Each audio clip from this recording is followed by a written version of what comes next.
Okay, जैसे मैंने अभी बात की आपसे कि ऑफिस पॉलिटिक्स में को डील करते हुए आपने जो है ये ख्याल रखना है कि you need to build strong network alliances, right? तो उन नेटवर्क अलायंसेस में जब आपने देखना है, ज़रा डिटेल में देखेंगे अगर हम, तो हमें 3 तरह के नेटवर्क चाहिए होते हैं जो हमें किसी भी अपनी कंपनी में उनको मेंटेन करना है, राइट? लेकिन उसमें से 2 नेटवर्क्स ऐसे हैं जो कि हम ऑर्गेनिकली बना लेते हैं, वो खुद ब खुद ना चाहते हुए भी बन जाते हैं। लेकिन जो थर्ड नेटवर्क है ना, वो बहुत सारे लोग हैं जो कि उसको मिस कर देते हैं और उसकी वजह से आप लोग जो हैं वो सफ़र भी करते हैं बाद में, ठीक है? तो वेरी फर्स्ट नेटवर्क जो है वो हमारे पास होता है, that is operational network, right? तो ऑपरेशनल नेटवर्क ऐसा है जो कि हमारा डे टू डे एक्टिविटीज़ में जिससे हम डील करते हैं। इसमें हमारी अपने डिपार्टमेंट के लोग हैं जिनके साथ हम डेली हमारा वास्ता पड़ता है, ठीक है? चाहते ना चाहते हुए भी उनसे हमने डील करना ही करना है, राइट? अगर पेएबल्स के लोग हैं तो वो प्रोक्योरमेंट टीम से भी उनका वास्ता पड़ता है, ठीक है? एडमिन एडमिन टीम से भी वास्ता पड़ा होता है इनवॉइसेज़ के लिए, ठीक है? तो वो जो ऑपरेशनल नेटवर्क है ना उनका, वो वही है। ज़रूरी नहीं है कि उसमें उनकी सबॉर्डिनेट्स ही आएँ, तो ये क्रॉस फंक्शनल भी हो सकता है, लेकिन ये वो लोग हैं जो कि उनकी as a part of daily operations उस नेटवर्क में आते हैं, ठीक है? इनके साथ तो आपने रिलेशनशिप बनाना ही होता है ऑब्वियसली, आपने इन्फॉर्मेशन लेनी-देनी है इनसे, तो इनके साथ आपको थोड़ा-सा डील करना पड़ेगा, राइट? और दूसरा आपके पास नेटवर्क है डेवलपमेंट नेटवर्क। तो अच्छा, दूसरा आपको ना चाहिए ये कि आप इन नेटवर्क्स में लोगों के नाम लिख लें, कि कौन-कौन से लोग हैं जिनसे आपको रिलेशनशिप बनाना है और किन-किन के साथ आप लेके चल रहे हैं। बेशक आप लिस्ट बना लें और उसमें देखें कि रिलेशनशिप का लेवल क्या है, ठीक है? स्ट्रॉन्ग है, वीक है या इंटरमीडिएट है। देन आप उसके ऊपर अपनी स्ट्रैटेजी भी बना सकते हैं कि आपको किस रिलेशनशिप पे ज़्यादा व काम करना है, किस में ज़्यादा एफर्ट लगानी है, उसको बेहतर करने के लिए, ताकि अगर वहाँ से आपको लगता है बेनिफिट आ सकता है, तो आप उस पे थोड़ी-सी एफर्ट कर सकते हैं। लेकिन आपको पहले ऑडिट करना पड़ेगा आपका। उसे कहते हैं नेटवर्क ऑडिट। आपके नेटवर्क का अपना पहले ऑडिट करें ना, कि भई उसमें अभी करंटली चल क्या रहा है, देन अकॉर्डिंगली आप अपनी स्ट्रैटेजी बना सकते हैं। तो जो डेवलपमेंटल नेटवर्क है, इसमें वो लोग आते हैं जो आपके मेंटर्स हैं, आपके कोचेज़ हैं, ऑन इन कंपनी जो है वो आपको कभी प्रॉब्लम आती है तो आप उनसे जाके गाइडेंस ले लेते हैं। That may be your boss, may be someone else with in the department, may be someone else in another department जिनसे आपकी कोई ताल्लुक है, कोई दोस्ती है। बल्कि लेकिन ही और शी इज़ सीनियर, तो आप उनसे जाके अपना दुःख-सुख डिस्कस कर सकते हैं, जी ऐसे हो गया, वैसे हो गया, तो बताएँ मैं क्या करूँ? राइट? तो ये दो वो नेटवर्क्स हैं जो कि ऑर्गेनिकली ग्रो होते हैं। आप खुद ब खुद जो है ना वो ग्रो कर रहे होते हैं, लेकिन हाँ, उसके अंदर जो अ, आपका जो लेवल ऑफ रिलेशनशिप है हर हर हुँ, कनेक्टर के साथ, वो आपने जो है वो देखना है कि क्या हुआ? वो किस लेवल पे है, ठीक है? Hadi gel bitti. तो यार आप लोग म्यूट कर लें सब लोग ना, जिसने बोलना होगा वो फिर अनम्यूट करके बात कर। Gel bitti. ओके, तो just a minute, let me. अच्छा,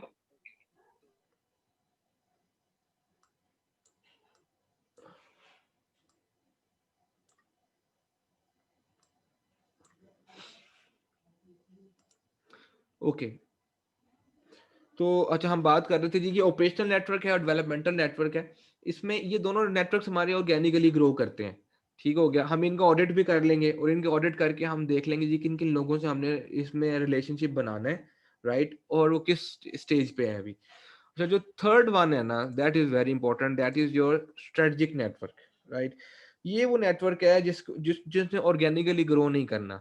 लेकिन ये वो नेटवर्क है जहाँ पे जो लोग इन पावर सिस्टम है, ऑब्वियसली जो लोग इन पावर हैं वो आपके साथ नेटवर्क क्यों बनाएँगे? आपके साथ रिलेशनशिप क्यों रखेंगे? तो इस केस में आपको ये करना है कि जी आपको कोई म्यूचुअल बेनिफिट देखना है, जो सीनियर्स हैं या सीनियर के सीनियर्स हैं, ठीक है? जिनको आप कोई म्यूचुअल बेनिफिट दे सकें इन इन द जॉब, कोई उनकी इन्फॉर्मेशन नीड है, वो आप फुलफिल कर सकते हैं, ठीक है? कोई इस तरह की, तो वो आपने म्यूचुअल बेनिफिट जो है वो इंटेंशनली फाइंड आउट करना है। बेस्ड ऑन दैट आप जो है वो अपना उनके साथ कनेक्शन, उनके साथ जो रिलेशनशिप है उसको बेहतर कर सकें। तो ये वो इस इससे क्या होगा कि आप जो हैं वो पावर सिस्टम की नज़र में होंगे। तो ये एरिया हम वीक कर देते हैं और जिसकी वज़ह से हम कंपनीज़ में बेनिफिट नहीं ले पाते, ठीक है? तो और हमारा करियर ग्रोथ है वो स्लो हो जाती है। तो आपने इन तीनों नेटवर्क्स को इक्वल टाइम देना है, इक्वल इनको मतलब इंपॉर्टेंस देनी है, और इन सबको जो है वो ग्रो करना है आपने, ठीक है। और खास तौर पे जो स्ट्रेटेजिक नेटवर्क है उस पर ज्यादा फोकस करना है in order to deal with work place politics.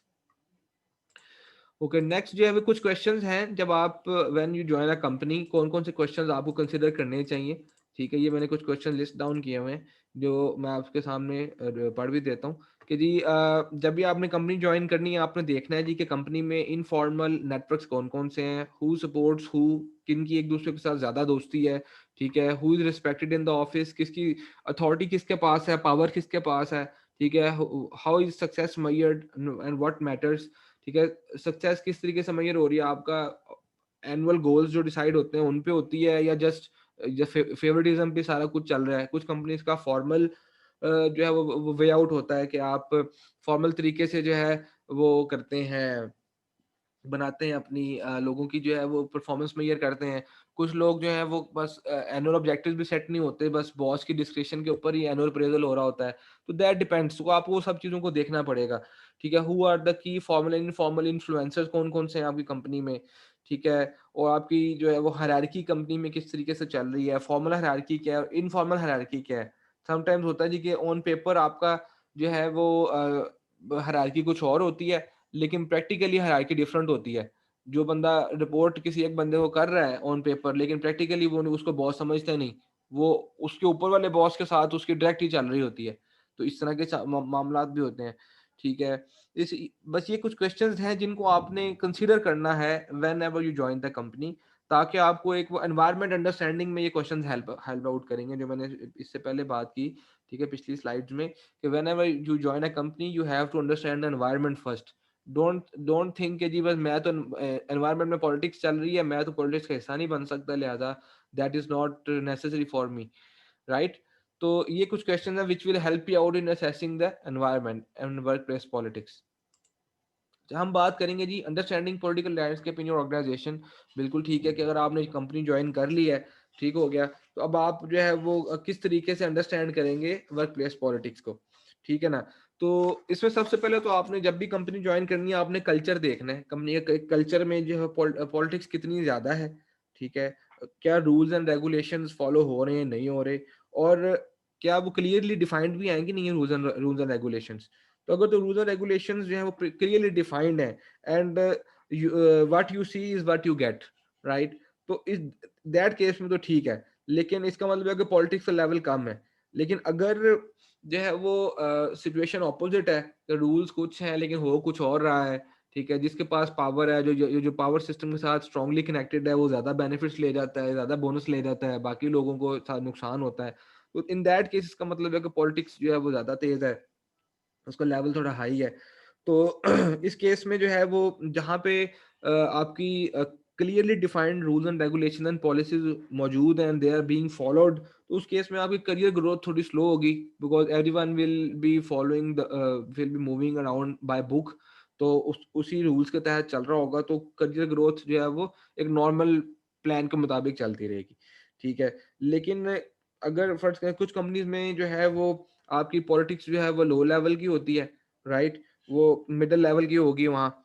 और कुछ कंपनीज में जो है वो पॉलिटिक्स बहुत ज़्यादा होती है, राइट, जहाँ पे कट थ्रोट कंपटीशन चल रहा होगा, और जो है वो आपका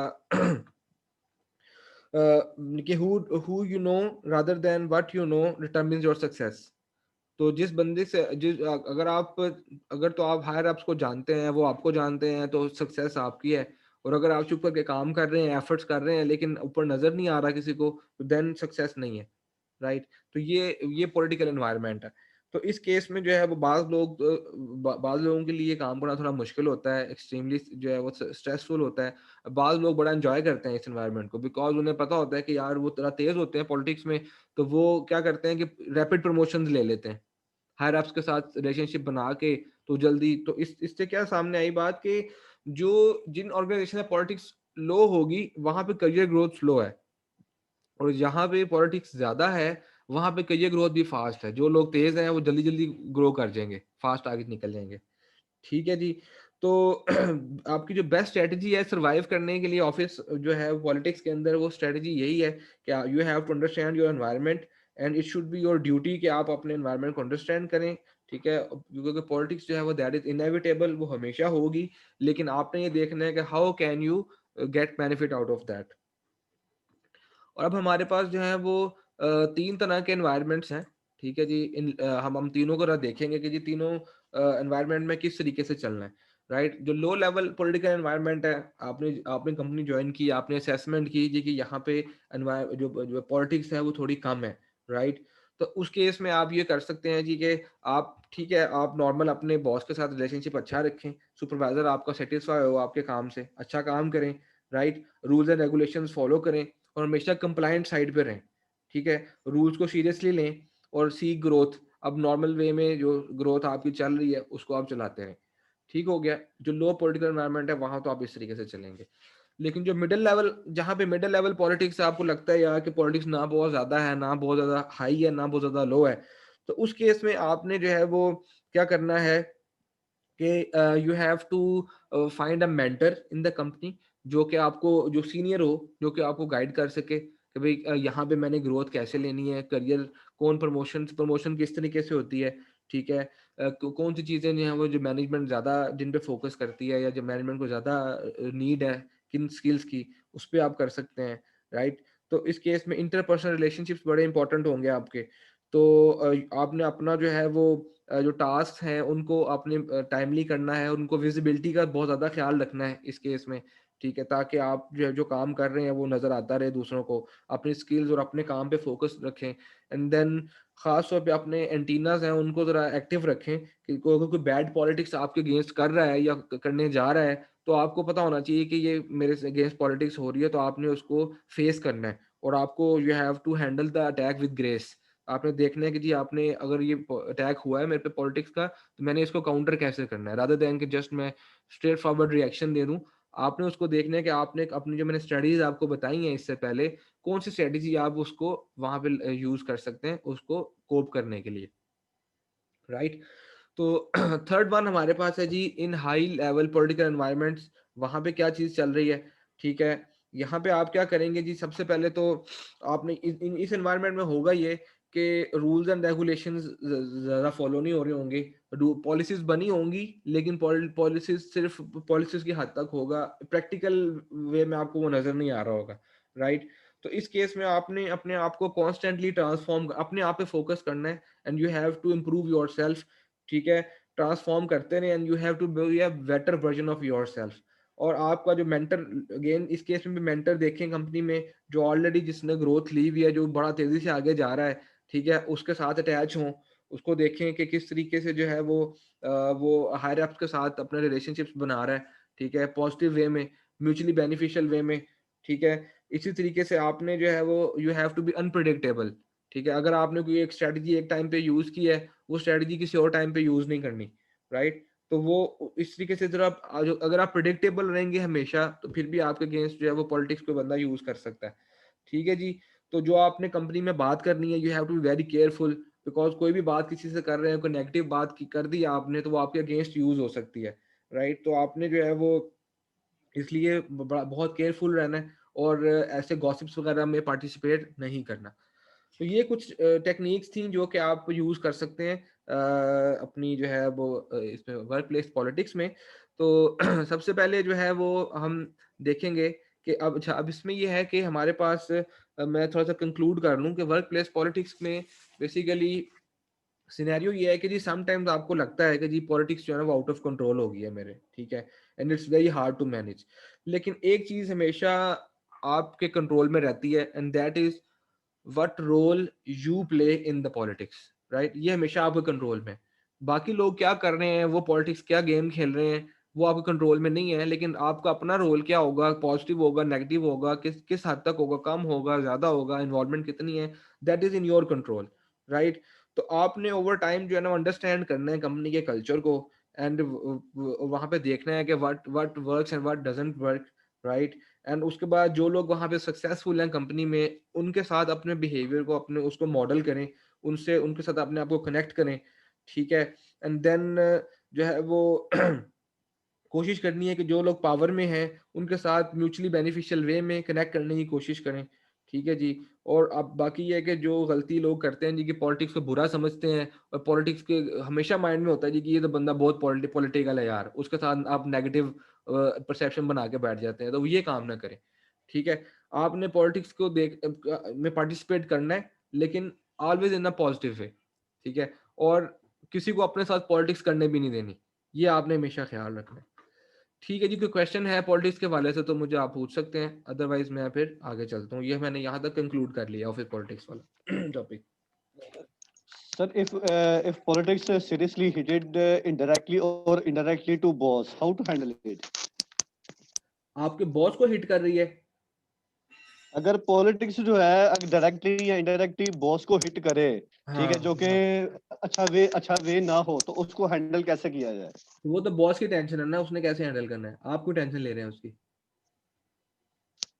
नहीं।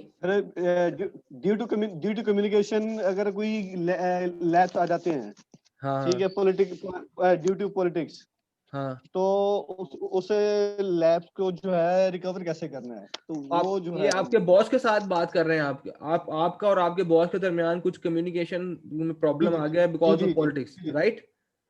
ये जी ये जी जी जी जी ये क्वेश्चन है, अच्छा अच्छा।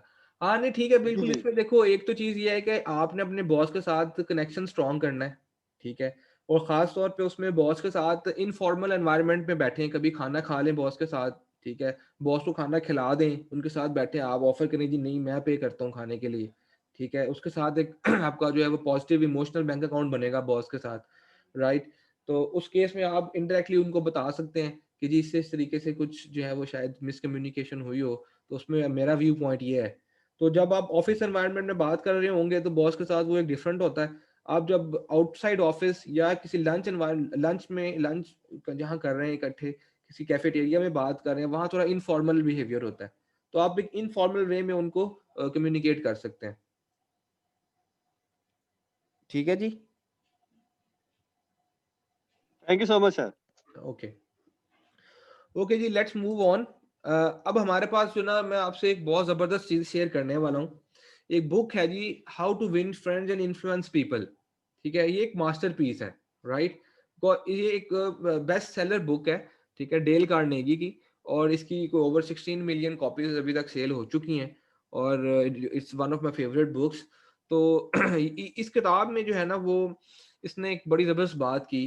वैसे तो पूरी किताब ही मास्टरपीस है, लेकिन एक चीज मुझे बड़ी अच्छी लगी, मैंने सोचा आप लोगों से भी शेयर करूं। तो when dealing with people, remember you are not dealing with creatures of logic, but creatures of emotion. आपने देखा होगा कि मोस्टली लोग, हम लॉजिक के साथ लोगों को ना समझाने की कोशिश कर रहे होते हैं, लेकिन वो समझ नहीं रहे होते। ठीक है, क्यों? क्योंकि दरमियान में उनके इमोशंस आ जाते हैं। कोई हमने उनके साथ कोई बुरी बात कर दी या कोई उनको हिट कर दिया, तो वो लॉजिक को भी इस पे नहीं समझते वो, क्योंकि वो इमोशनल हो जाते हैं ज्यादा। तो हमारा जो लोगों के साथ रिलेशनशिप है ना, उसमें इमोशंस बड़ा रोल प्ले करते हैं।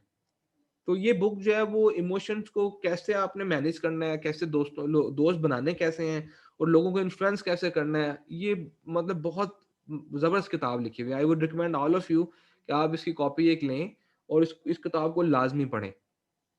ठीक है जी। और इसी किताब में से मैंने कुछ एक्सट्रैक्ट्स भी लिए हैं, वो मैं आपसे शेयर करता हूँ। ये इसी किताब का पहला पार्ट है जी, 3 fundamental techniques of handling people, right? तो डेल कार्नेगी ने जो पहला टेक्निक बताई है ना, उसने बताई है जी कि जब भी आप लोगों से डील कर रहे हैं, अब ये देखें, ये आप प्रिंसिपल्स ऐसे हैं जो कि आप आउटसाइड ऑफिस एनवायरनमेंट भी यूज कर सकते हैं, because people when you are working in office, वहां भी लोग हैं आपके इर्द गिर्द, और आपकी जो प्रैक्टिकल लाइफ में भी लोग हैं आपके इर्द गिर्द, तो आप इन प्रिंसिपल्स को बाहर भी यूज कर सकते हैं। ठीक है जी। तो सबसे पहला प्रिंसिपल जनाब जो उन्होंने बताया ना, वो ये है कि जी, if you want to gather honey, don't kick over the beehive, right? इसका मतलब क्या है जी? वो ये कहता है जी कि हम अक्सर जो है ना वो क्रिटिसिज्म बड़ी करते हैं लोगों के साथ। हम लोगों को कंडेम करते हैं, कंप्लेन करते हैं, यार उसने ये कर दिया, उसने ऐसे कर दिया। ठीक है, तो जो क्रिटिसिज्म होता है ना, वो किसी को अच्छा नहीं लगता। होता क्या है प्रैक्टिकल लाइफ में कि जी, कहता है 99 टाइम्स आउट ऑफ 100 हम लोगों को क्रिटिसाइज कर रहे होते हैं। ठीक है, और जिसको हम क्रिटिसाइज कर रहे होते हैं ना, वो अपने आप को कभी भी गलत नहीं समझता। उसके पास भी कोई ना कोई लॉजिक होती है अपने आप को सही कहने की। ठीक है, हालांकि वो कितना ही गलत क्यों ना हो वो बंदा, no matter how how wrong they are, फिर भी वो बंदा जो है ना कोई जस्टिफिकेशन निकाल लेते जी, मैंने तो इसलिए किया था। ठीक है, आप बेशक ये नोट करके देख लें, जब भी कोई बात होगी अगले बंदे ने भी जस्टिफिकेशन निकाल लेनी होती है। फर्ज करें कि बंदा ऑफिस लेट आया ना, तो आप पूछेंगे यार मीटिंग में तुम लेट क्यों आए हो, वो ज्यादा देन के शर्मिंदा हो गए, नहीं यार मैंने प्लान नहीं किया प्रॉपरली, मैंने यूं नहीं किया, वो कोई ना कोई बहाना निकाल लेगा जी, यूं हो गया जी, लिफ्ट बंद हो गई थी जी, ये नहीं कि हालांकि वो थोड़ा सा अर्ली भी निकल सकता था मीटिंग के लिए, लेकिन कोई ना कोई वो जस्टिफिकेशन निकाल के ना वो बराबर कर देगा काम। तो आप उसको क्रिटिसाइज जो करना होता है ना, वो ठीक नहीं होता, राइट। तो क्रिटिसिज्म इज ऑलवेज डेंजरस। होता क्या है जी, जब आप क्रिटिसिज्म करते हैं ना, तो अगले बंदे की जो सेल्फ रिस्पेक्ट है ना, वो हिट होती है। तो खास तौर पे क्रिटिसिज्म आप पब्लिक प्लेस पे कर दें बाकी लोगों के सामने, फिर तो बहुत ज्यादा हिट हो जाती है कि उसको ये टेंशन नहीं होती कि मुझे इसने क्यों कहा है, उसको ये टेंशन होती है कि मुझे लोगों के सामने क्यों कहा है। तो वो एक और इमोशनल प्रॉब्लम आ जाएगी जी कि मेरी लोगों के सामने जो है ना सेल्फ रिस्पेक्ट मेरी हर्ट हुई है, ठीक है। तो इसलिए ये जो डेल कार्नेगी कहता है जी कि any fool can criticize, criticize करना तो बड़ा आसान है, ठीक है, लेकिन इट टेक्स अ ग्रेट जो है वो करेक्टर कि आप, और आपको सेल्फ कंट्रोल चाहिए कि आप किसी दूसरे बंदे को रादर दैन के क्रिटिसाइज करें, आप उसको अंडरस्टैंड करने की कोशिश करें, उसको फॉरगिव करने की कोशिश करें, राइट। तो इसलिए ऑफिस एनवायरनमेंट में भी हमने कोशिश ये करनी है अपने कोलीग्स को क्रिटिसाइज ना करें। वो खास तौर पे क्रिटिसिज्म पब्लिक प्लेस पे अगर कर भी रहे हैं, कोई बात हमें अच्छी नहीं लग रही, तो हम उसे पॉजिटिव वे में प्राइवेटली कह सकते हैं। क्रिटिसिज्म पब्लिकली कभी भी नहीं करनी, this is a rule of thumb, right. और हाँ हाँ, पब्लिकली करना क्या है, पब्लिकली हमेशा प्रेज करें। जब आपको किसी को चीज अच्छी लग रही है तो वो पब्लिकली प्रेज करें, हालांकि वो प्राइवेट करने का इम्पैक्ट कम है, पब्लिकली ज्यादा इम्पैक्ट है उसका, एक्सपोनेंशियल इम्पैक्ट है, बिकॉज वो जो है उस बंदे को ज्यादा अच्छा लगेगा कि मुझे जो है इसने लोगों के सामने प्रेज किया है। तो इसी तरीके से जो है वो we should try to figure out कि दूसरा बंदा जो है वो अगर कोई चीज गलत कर रहा है तो उसके पीछे क्या रीजन है, हमें थोड़ा सा अंडरस्टैंडिंग बिहेवियर लेके आना है। और ये रूल ऑफ थंब जेन में रखना है कि नेवर एवर क्रिटिसाइज, क्रिटिसिज्म ना करें, ये वर्ड निकाल दें अपने डिक्शनरी में से क्रिटिसिज्म वाला, ठीक है। तो बेशक हम सरकास्टिक भी हो रहे होते हैं समटाइम्स, तो वो भी क्रिटिसिज्म में ही आ जाता है, ठीक है ना। तो कंप्लेनिंग मोड में चले जाते हैं, वो भी इसमें चला जाता है, तो इसको हमें अवॉइड करना है, राइट। और ठीक है जी, सेकंड टेक्निक वो बताता है जी कि the big secret of dealing with people, वो क्या है जी कि ही कहता है जी कि एवरीबॉडी लाइक्स कॉम्प्लीमेंट, ठीक है। जैसे मैंने भी बताया कि आपने प्रीवियस पॉइंट में कि आपने क्रिटिसाइज नहीं करना, तो, लेकिन आपने कॉम्प्लीमेंट करना, लोगों को, लोगों की तारीफ करनी है, ठीक है। ये नहीं कि मैं कह रहा कि फ्लैटरी करें, फ्लैटरी होती है कि जो है वो जेन्युइन, जो जेन्युइन किसी की अच्छी अच्छाई नहीं होती, ठीक है। लेकिन जो रियल एप्रिसिएशन है वो सिंसियर होती है, ठीक है। आप रियल एप्रिसिएशन करें, ठीक है ना। तो कहता है जी कि हमें, और दूसरा ये कि हर इंसान, ह्यूमन नेचर है कि आप जब भी किसी को अप्रिशिएट करते हैं उसको बड़ा अच्छा लगता है, बड़ा अच्छा फील करता है, वो फूल जाता है उसका, कहता है नहीं कि उसका ब्लड जो है ना वो 1 kg ब्लड बढ़ जाता है बंदे का, जब आप उसको जो है वो थोड़ा सा उसको अप्रिशिएट करते हैं, ठीक है। अच्छी बात पे जो खूबी किसी बंदे में मौजूद है उसी को अप्रिशिएट करना है आपने। लेकिन ह्यूमन बिहेवियर हमारी क्या है जी कि हम डेल कार्नेगी कहता है जी कि हम एग्जैक्ट ऑपोजिट चलते हैं।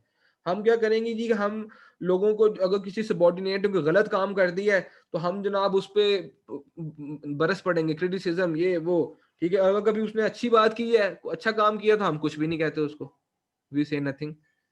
तो एक सेइंग भी है ना कि once I did bad and I heard ever, and twice I did good but that I heard never. तो अच्छी बात कर दी है मैंने, वो कभी किसी ने मुझे नहीं उस पर शाबाश दी, लेकिन जैसे ही मैंने कभी कोई गलत काम कर दी, कोई गलती निकल आई किसी वर्किंग में से, साथ ही उसके अंदर से जनाब आप जो है ना वो दूसरों को जो है ना वो आप क्रिटिसिज्म या कंप्लेनिंग मोड में चले जाते हैं। तो इसलिए पब्लिक प्राइवेटली दोनों वे में लोगों को प्रेज करें, और लोगों को जो है वो इसको इस पे लोगों को जो है वो आपने अप्रिशिएट करना है, प्रेज करना है, ताकि उनको अच्छा फील हो और वो आपके साथ एक जो कोलैबोरेटिव रिलेशनशिप को मेंटेन करें। ओके जी, थर्ड प्रिंसिपल जो डेल कार्नेगी ने बताया वो ये कहा है जी कि he who can do this has the whole world with him and he who can not walks a lone way, right. तो ये बड़ा इंपॉर्टेंट प्रिंसिपल है, जिसमें उसने बताया जी कि एक बड़ी प्यारी एग्जांपल दी उसने। उसने कहा जी कि अगर मैंने कोई फिशिंग करने जाना है, राइट, तो फिशिंग करते हुए कहता मुझे जो पसंद है ना, मैं कहता मैं स्ट्रॉबेरीज बड़े मजे से मुझे बड़ी अच्छी लगती है, मुझे मुझे क्रीम भी बड़ी अच्छी लगती है, ठीक है, आइसक्रीम, स्ट्रॉबेरीज बहुत अच्छी लगती हैं। लेकिन जब मैं फिशिंग करने जाता हूँ ना, तो मैं बेट के आगे एक वॉर्म लगाता हूँ, मैं स्ट्रॉबेरीज नहीं लगाता, राइट? अगर मैंने फिशिंग करनी है, क्यों? क्योंकि फिश को तो स्ट्रॉबेरी नहीं पसंद, फिश को तो जो है वो वॉर्म पसंद है, ठीक है? कोई ग्रास होपर लगाएगा वो, या कोई कोई वॉर्म लगाएगा आगे, कोई कीड़ा वगैरह लगाएगा जो फिश को पसंद है, फिर ये फिश उसमें फंसेगी ना। तो यही कहता है कि when you are fishing for people, तो आप अपनी जो है वो पसंद क्यों लेके आते हैं इसमें? आप ये क्यों नहीं देखते कि जी दूसरा बंदा उसको क्या पसंद है? ठीक है ना? तो ये चीज़ बड़ी इम्पोर्टेंट है कि आपने इसके अंदर देखना है कि जो है वो दूसरे बंदे को क्या पसंद है, उसको आपने उसको अपने सामने रखना है, आपने उस पर्सपेक्टिव को, ठीक है जी? और कहते हैं लेकिन हम ये कॉमन सेंस यूज़ ही नहीं करते। मोस्टली हम इस चीज़ को इग्नोर कर देते हैं, राइट? तो हमेशा वो कहते हैं जी कि जब भी आप दूसरों के साथ अपने रिलेशनशिप को देख रहे हों, तो जस्ट 1 मिनट होल्ड करें, देखें कि जनाब दूसरे बंदे को क्या पसंद है, और talk in terms of what other person wants, right? जब आप इस ये वही बात ये आ गई कि win win relationship, mutually beneficial relationship, जैसे मैंने विन विन की पहले बात की थी ना, ये वही कॉन्सेप्ट है कि आपने विन विन सोचना है कि भाई मुझे फायदा अगर मिल रहा है तो दूसरे को क्या फायदा मैं दे सकता हूँ इससे, और उसको बताएं भी कि यार मुझे ये फायदा, तो तुम्हें ये फायदा होगा इससे। तो इससे जो है ना वो आपका जो है रिलेशनशिप बड़ा स्ट्रांग हो सकता है। अच्छा जी, अब हम एक केस स्टडी है उसको क्विकली देख लेते हैं। जो मैंने आपसे बात की थी how to make your enemies your allies, ठीक है ना? इसमें क्या होगा जी कि हमारे पास मेथोडोलॉजी है जी 3 आवर्स। सबसे पहली मेथोडोलॉजी है, इसमें 3 आवर्स में R1 है redirection, R2 reciprocity, and third one is rationality. जब होता क्या है कि मैं स्टोरी के साथ इसको जो है ना रिलेट करूंगा, ये बड़ी कॉमन स्टोरी है कि जनाब ये जो अंकल है ना विद वाइट हेयर, ये इनके कंपनी में बड़ा ज्यादा एक्सपीरियंस था, ठीक है? He is mister x. जो सामने आपको यंग मैन नजर आ रहा है, ही इज मिस्टर वाई।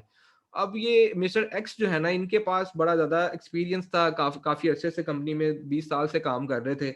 और जो मिस्टर वाई हैं, इसका भी जो है वो कह लें कि 10 साल का एक्सपीरियंस है, और लेकिन वो क्योंकि वो he is very good in communication और इन तमाम रोल में बड़ा स्ट्रॉन्ग है, तो उसने जनाब he has been hired from outside by the company as a leader, right, within the department. तो मिस्टर एक्स जो है वो एक्सपेक्ट कर रहे थे कि प्रमोशन मुझे मिलेगी, लेकिन प्रमोशन उन्हें मिली नहीं, और कंपनी बाहर से बंदा ले आई, ठीक है? रीज़न क्या थी जी कि कंपनी ये देख रही थी कि मिस्टर एक्स में जो है वो he has strong technical skills, उनके कनेक्शंस भी अच्छे हैं कंपनी में, ठीक है? लेकिन उनके पास लीडरशिप एबिलिटीज़ नहीं है। तो लिहाजा he was not promoted, and company decided कि जी वो बाहर से बंदा लेके आए।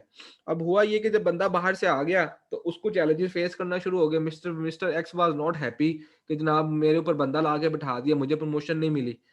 तो अब मिस्टर एक्स के लिए जो है वो जो ये बंदा नज़र आ रहा है आपको, इसके लिए बड़ा चैलेंजिंग था कि भी मैं अब इसमें इस बंदे के इमोशंस दरमियान में आ गए हैं, नेगेटिव इमोशंस आ गए हैं, मैं अब इसको कैसे विन करूं? ज़ाहिर बात है इसके पास इतना एक्सपीरियंस है, ये सारे कंपनी में इसने भी रहना, दो उसने भी रहना, उसको फायर भी नहीं कर सकता, ठीक है? तो इस सिचुएशन में क्या क्या किया जनाब के इस बंदे की जो है ना रिजेंटमेंट थी नए लीडर के अगेंस्ट, तो वो उसके साथ कोऑपरेट भी नहीं कर रहा था, और बस वो बड़ा ना एक चैलेंजिंग एनवायरनमेंट बन गया। तो अब सवाल ये आता है जी कि how to make your enemies your allies. तो ये मिस्टर वाई ने मिस्टर एक्स को अलाय कैसे बनाया, अब ये स्टोरी है। होता ये है जी कि मिस्टर वाई ने जो है ना वो सोचा कि यार मैं मिस्टर एक्स को जो है वो इसके सबसे पहले जो नेगेटिव इमोशंस है ना उनको मैंने रीडायरेक्ट करना है, ठीक है? R1 रीडायरेक्शन करना है, ठीक है? तो उसने क्या किया, सबसे पहले कि उसको जो है वो खाने पे दावत दी, लेकिन ही उन्होंने पूछा जी कि आपको खाना कहाँ पसंद है, बाहर ऑफिस से बाहर, बिकॉज ऑफिस में अगर उसके ऑफिस में उससे बात करता ना तो उसके इमोशंस दरम्यान में आ जाने थे, राइट? तो दैट्स वाई उसने ये सोचा कि यार व्हाई नॉट कि मैं इसको ऑफिस से बाहर इसकी अपनी पसंद की जगह पे लेकर जाता हूँ, ताकि ये वैल्यूड फील करे, इसको पता हो गया इससे मेरी पसंद का ख्याल रखा है। तो वो जनाब उसे बाहर खाने पे लेके जाता है, और खाने पे लेके जाके फिर उसको बताता है कि भाई जो है वो आई नो कि आप जो है वो अच्छा फील नहीं कर रहे, मैं बाहर से मुझे इन्होंने हायर कर लिया है, लेकिन देन उसने रीडायरेक्शन क्या की कि जी समवन आउटसाइड माय कंट्रोल, ठीक है? उसने कंपनी ने हमें इस दोनों को इस पोजीशन में डाला है, ठीक है? ना कि मैंने आपको इस पोजीशन में डाला है, राइट? तो इस लिहाजा someone else other than us is responsible for it. तो इससे उसने उसके जो नेगेटिव इमोशंस हैं जो उस बंदे की तरफ थे मिस्टर वाई की तरफ, उसको उसने रीडायरेक्ट कर दिया कंपनी की तरफ, कि someone beyond their control has done this, right? तो उसने इसको नेगेटिव इमोशंस को रीडायरेक्ट कर दिया उसने, ठीक है जी। तो देन उसने उसको ये भी बताया कि जी आपके पास एक्सपीरियंस है 20 साल का, कनेक्शंस हैं, मेरे पास, मैं नया हूँ कंपनी में, तो ऑब्वियसली मुझे भी सक्सीड करने के लिए जनाब आपके लिए जो है वो आपके कनेक्शन की ज़रूरत है। तो उसने उसको वैल्यूड फील कराया कि जी आपकी इंपॉर्टेंस है, ठीक है, ऑब्वियसली, और मैं आपके बगैर भी सक्सीड नहीं कर सकता। तो इस तरह से करके उसने नेगेटिव इमोशन को रीडायरेक्ट कर दिया, फर्स्ट स्टेप। सेकंड स्टेप में एक है जी रेसिप्रोसिटी। इसमें उसने फिर उसको कुछ कुछ उसके जो है वो जो उसकी ग्रीवेंस थी उसके अगेंस्ट उसको कुछ ऑफर करना था, राइट। देन उसने क्या ऑफर किया उसको कि जी मैं आपको जो है वो आप आपकी जो लीडरशिप डेवलपमेंट है उसके ग्रोथ के अंदर आपको मैं हेल्प कर सकता हूँ। आपको आपकी कंपनी जो है वो कंपनी की तरफ से वो जो है आपको मैं कुछ ट्रेनिंग्स करवा सकता हूँ इसके ऊपर ताकि आपके करियर में ग्रोथ आए, ठीक हो गया। अच्छा, उसके बाद क्या होगा हुआ जी कि उसने एक he has offer something more concrete कि जी आप मेरे साथ मैनेजमेंट मीटिंग्स में भी जाया करें ताकि आपका भी एक्सपोजर बढ़े, आप भी मेरे साथ लोगों के सामने बैठें। तो इससे उसको बड़ा अच्छा लगा और रेसिप्रोसिटी में उसने उसको समथिंग टेंजिबल ऑफर किया, ठीक है जी। एंड देन थर्ड स्टेप में रैशनैलिटी में उसने जनाब जो है वो उसको बताया जी कि आपके जो है हमने आगे फ्यूचर में काम कैसे करना है, राइट। तो उसने उसमें उसको लेके चला जी कि जो आपके गोल्स हैं उसके साथ साथ जो है वो you are my valuable partner, तो हम दोनों जो है वो इकट्ठे मिल के जो है वो अपने इस डिपार्टमेंट को आगे लेके चल सकते हैं, ठीक है। तो उसने उसको रैशनल भी दिया जी कि आपका जो है वो आई फील यू वैल्यूड और आपकी जो है बड़ी इंपॉर्टेंस है मेरे सामने, ठीक है, लिहाजा हम दोनों को इकट्ठे लेके चलना है इसको। तो इससे क्या हुआ जी कि एक आउटसाइड एनवायरनमेंट में बड़ा अच्छा जो है वो उन्होंने कंक्लूड कर लिया उसको। और एंड देन वो they come out as allies, although दोनों they were not full time collaborators, लेकिन फिर भी उन दोनों ने ये वहां पे डिसाइड कर लिया कि they both have to give each other some benefit of doubt, right. तो उससे जनाब जो है वो उनका जो है वो जो जो एक एनिमिटी वाला जो इमोशंस दरमियान में थे वो खत्म हो गए और बड़ा अच्छा रिलेशनशिप चला। And then several years later क्या हुआ जी कि जब mister y he was promoted to another division in the company, तो उसने जाने से पहले मिस्टर एक्स को जो है वो प्रमोट किया। उसने कहा जी कि मैं इनको रेफर करता हूँ कि now he should be the जनाब जो है ना माय रिप्लेसमेंट। तो लेकिन इस सारे प्रोसेस की जो फाउंडेशन थी that was made at that lunch, ठीक है। तो वो जो लंच उन्होंने काफी साल पहले किया था वहां पे बैठ के उन्होंने इसकी फाउंडेशन बनाई। तो ये जो मेथोडोलॉजी है R1 R2 R3, ये जो है ना बेसिकली इसने हेल्प आउट किया उनको इसको करने में, ठीक है जी। अच्छा, एक minute.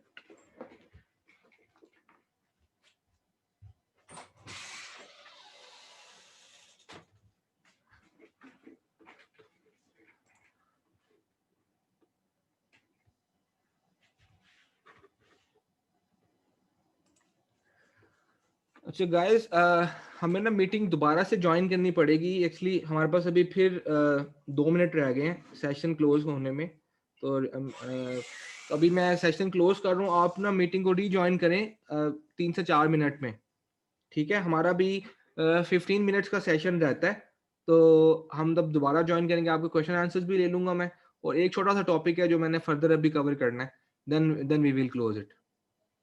Okay, Okay, sir. Thank you.